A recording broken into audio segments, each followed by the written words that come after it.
so help me if you don't settle down. Hey guys, welcome back to Jason and Joni Builds. We are trying to get our punch list done so we can get this Bronco to the show. It's starting to get to me. It's too much to do, and it's not just here. We have so much going on right now. It's not even funny, but we're gonna do it. We're gonna make it. It's just we have to push through it. So I'm sure you guys have the same thing going on in your lives. But what I would like to show you real quick is an awesome gas cap that we found.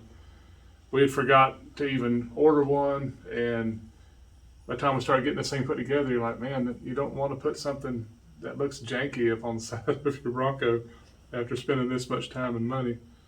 In my search, I just ended up on Facebook one day, and an ad came up, and it was for Disruptive Restomods. They had, and the one I saw in the ad was this satin black billet aluminum gas cap, and exactly what I was looking for. And so I clicked in the ad, went and looked at it. I'm like, man, thank goodness, because honestly, I told Joni, I actually called her that day. I said, I'm going to go to Napa and go buy me a gas cap and just spray paint it black, because I couldn't find what I wanted. So what I'm going to do is let me show you that real quick before I show you anything else that we've been doing. So, like I said, it was Disruptive Restomods. And a quick story, what was funny was when I went to their website, I saw this Bronco. I'm like, I met this guy, a guy named Kurt. Me and Joni were at the Super Celebration this year, and him and a friend, I forget his name, were there picking up this Bronco. Well, when you go to their website, that's the Bronco you see. And it's either Disruptive Restomods or it's Northeast Classic Ford Parts. And I know that the Northeast Classic Ford Parts distributes for Disruptive Restomod. That was a mouthful.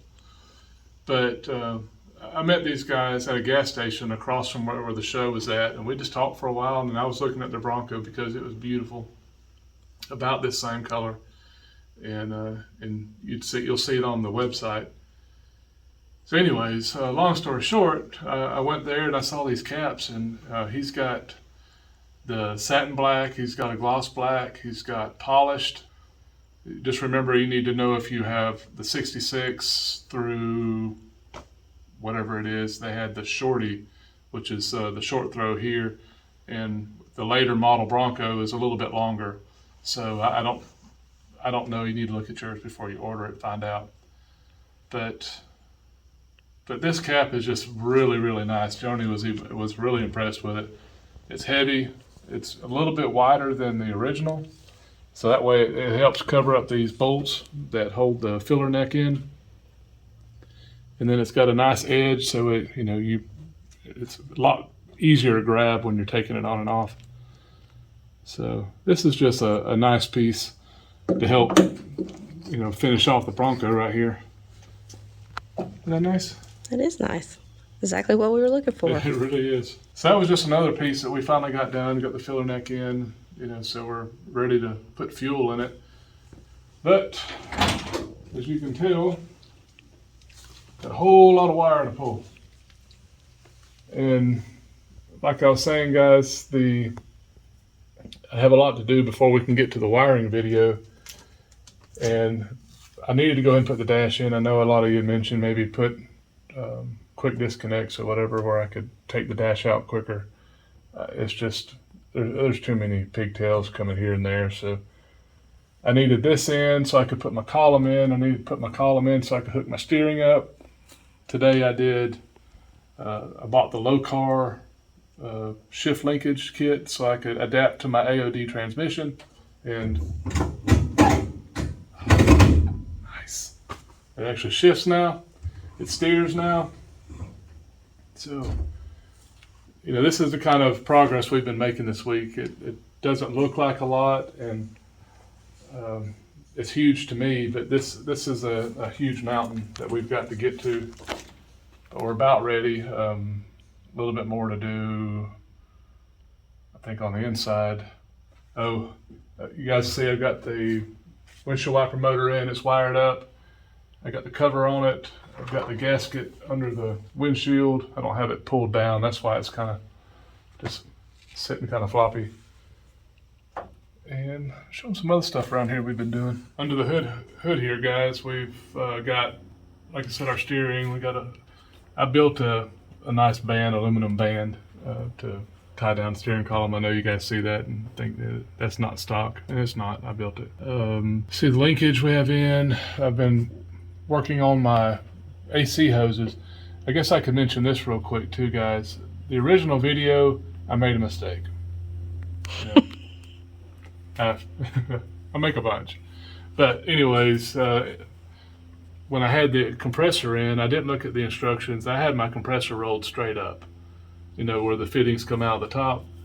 Well, when I was mocking up my AC lines this week, the charge ports were sticking up, and they would touch the hood back here when you would try to close the hood.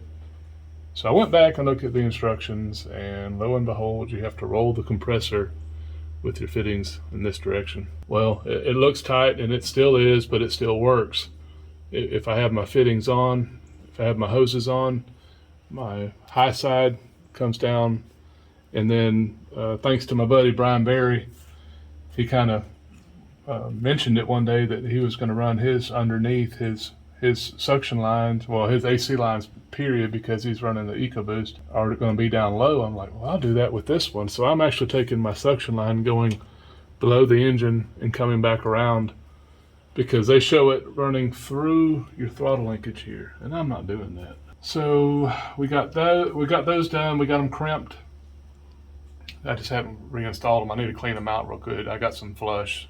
So anytime you have anything like that done, flush your lines before you put them in, because it'll plug up your orifice tube and then your air doesn't work. So we got that to do. And somebody was wanting to see how I routed my coolant line, because I told them I was going to put this copper line, Joni. It's basically NICOP 3/8 copper line, or maybe 5/16, I forget. You can see it right down in there. So the NICOP line comes across in front of the radiator, around. Then I tie my hose in there, and then to the bottle. And then here on the other side, from the overflow down to the hose again. I don't know if you can tell it there, but it's got a rubber grommet through the cowl. So I did it like it's supposed to.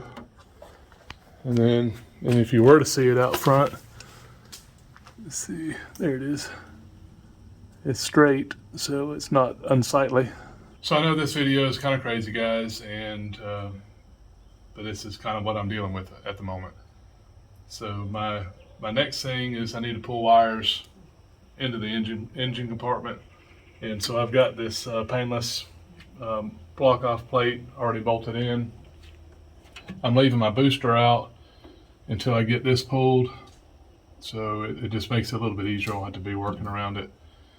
Then I get my booster put in. I got to pull speedometer cable and emergency brake cable, and it's just, the list getting smaller. It's just, at the same time, it's still monumental. I was like, is the list getting smaller? I don't know. I keep adding to it. So I promise I'm going to show you guys this list one day, because it does exist. You know, I have a spreadsheet, and I'll update it when I think of something. And because if you're restoring something, it actually helps motivate you to see stuff coming off your list, because when you first start, all you see is this mountain of stuff to do. Well, when things start getting checked off, it lets you see, okay, I am making progress. So for me, it's a motivator.